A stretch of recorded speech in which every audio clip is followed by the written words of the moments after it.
নমস্কার, আমার নাম সুনিতা মল্লিক। এটা আমার অ্যাডপ্ট করা চাইল্ড। ওর নাম তানভি মল্লিক, ডাক নাম ঝুমঝুম। আমার জন্ম কলকাতায়, দমদম ক্যান্টনমেন্ট। ওখান থেকে আমার জীবনের স্ট্রাগল শুরু। যখন ক্লাস 5-এ পড়ি তখন থেকে আমি জানতে পারি যে আমি সমাজে নারী বা পুরুষের থেকে কিছু আলাদা, যেটাকে আপনারা এখন ট্রান্সজেন্ডার বলেন। তখন হয়তো একেবারে সমাজের মুখে ভিন্ন কিছু বা লজ্জাজনক কিছু, কিন্তু তখন ওই আমার কি বলবো, ওই বিষয়টাকে লুকিয়ে রাখার জন্য আমাকে কলকাতা ছেড়ে চলে যেতে হয় মুম্বাই। সেখানে কিছু সময় থেকে সেখানের পরিবেশ আপন করতে না পেরে আবার ফিরে আসি আমার শহর কলকাতার কাছে।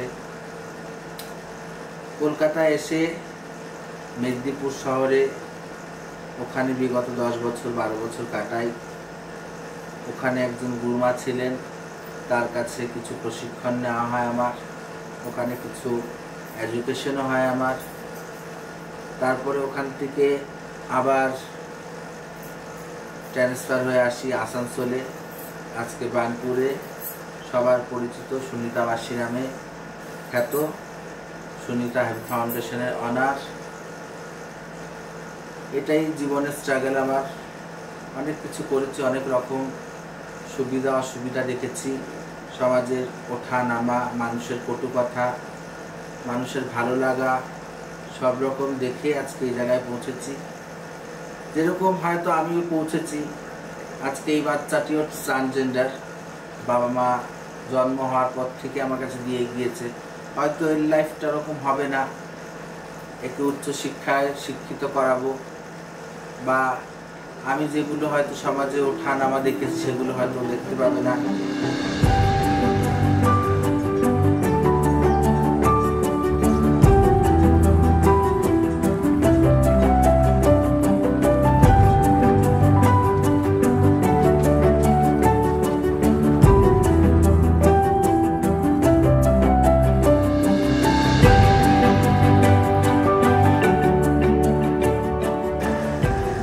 গোটা বানপুরবাসী আমার সন্তানের মতো বা একটা পরিবারের মতো।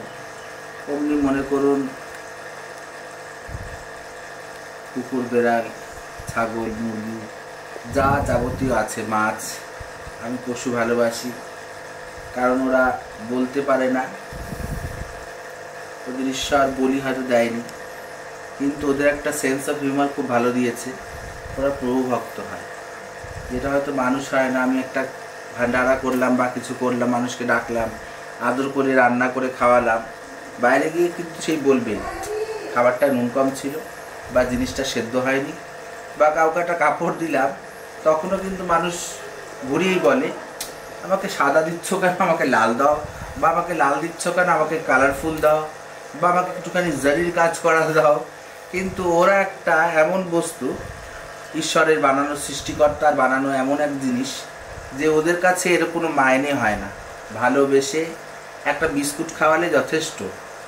যার জন্য ওদের কাছে আমার ভালোবাসাটা একটু আলাদাই রকম। ওদের আমি সন্তানের মতো ভালোবাসি। আর এর জন্য বাড়িতে খুব ঝগড়া হয়। আমার মেয়েরে আমার সঙ্গে ঝামেলা করে, করপুরুষরা তুমি কী উঠিয়ে নিয়ে চলে আসো, কিন্তু ওই রাস্তার পাশে দেখতে পারি না ওগুলো। কোনো জায়গায় হয়তো কোনো একটা বাইরের ডগকে এরকম মেরে কোমর ভেঙে দিয়েছে, পা ভেঙে দিয়েছে, বা কেউ খেতে দিচ্ছে না বা ঢিল মারছে, এগুলো চোখে দেখতে পারি না। এগুলো ভেতর থেকে খুব কষ্ট হয়। কেন ওদের জন্য এত মানুষ কত খাবার ফেলে দেয়, কত রাস্তায় কত জিনিস নষ্ট করে, অর্ধেক খাবার খেয়ে অর্ধেকটা ফেলে দিচ্ছে। একটু হাতে করে বয়ে নিয়ে চলো, সামনে কোনো কুকুর দেখতে পাবে বা কোনো একটা বিড়াল দেখতে পাবে, তাকে দাও।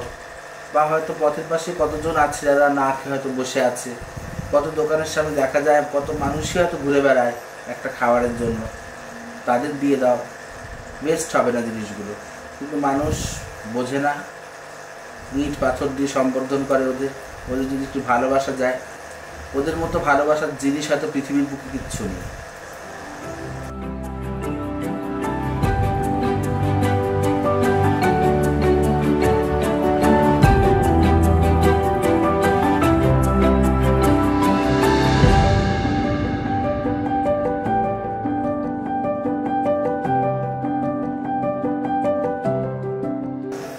বৃহন্নলা বা হিন্দিতে বলে কিন্নার, ইংলিশে ট্রান্সজেন্ডার,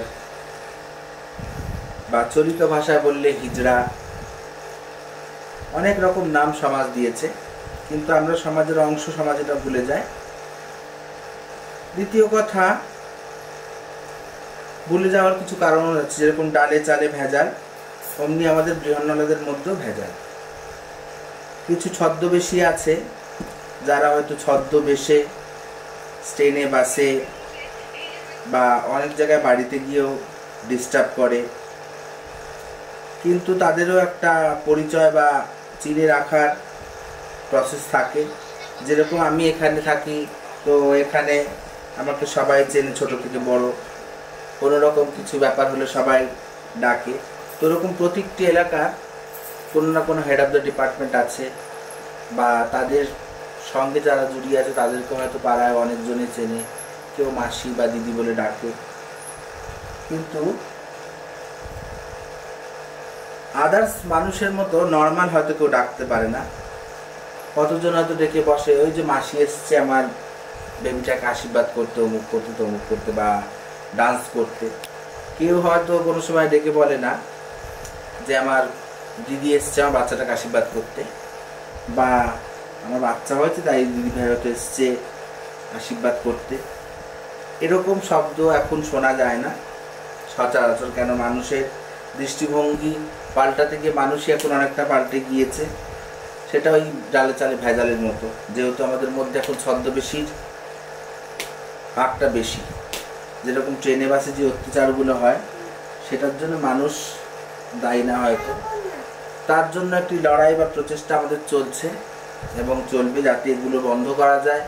মানুষের চোখে একটি ভালো পোস্টার দাঁড়ায়, বৃহন্নলাদের জেরাও সমাজে সঙ্গে চলতে পারে। আমরা রক্ত মাংসে করা মানুষ, আপনারাও যেরকম বাচ্চাদের ভালোবাসেন আমরাও ভালোবাসি। আপনারা যেরকম বাড়িতে ডাল ভাত খান, আমরা সেই ডাল ভাতই খাই। কোনো আমরা মাটিও খাই না, আকাশ থেকে ফুটে করে বেরিয়ে আসি না। আমরাও মাতৃগর্ভে জন্ম নিয়েছি, একদিন মাটির সঙ্গে মিলে যাব। আপনারাও মাতৃগর্ভে জন্ম নিয়েছেন, একদিন মাটির সঙ্গে মিলে যাবেন। তাতে আমাদের মধ্যে পার্থক্য কিছুই নেই। হয়তো চলাফেরা বা সমাজে বেঁচে থাকার জন্য কিছু রেগুলার বেসিস নিয়মাবলী হয়তো আপনাদের সঙ্গে আমাদের সঙ্গে ম্যাচ হয় না, এটাই, আর কিছু না।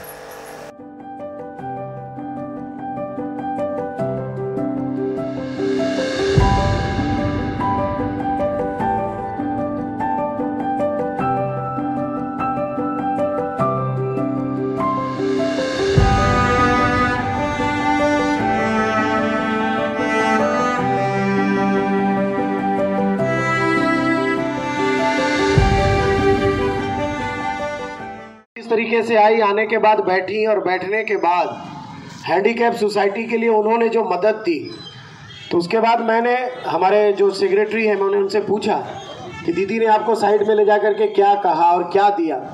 मैं ये नहीं बताऊंगा कि कितना क्या था, लेकिन जो प्यार उन्होंने दिया, उसी दिन मैंने समझ लिया था कि यार अगर समाज के लिए काम करना है और समाज के लिए अगर आईना बनना है तो चुपचाप बहुत सारे काम आप कर सकते हो। मैं तो चाहूँगा कि सुनीता दी हैप्पी फाउंडेशन काम कर रही है, हैप्पी फाउंडेशन बहुत ज़्यादा लोगों तक पहुँचे, हम यही चाहेंगे।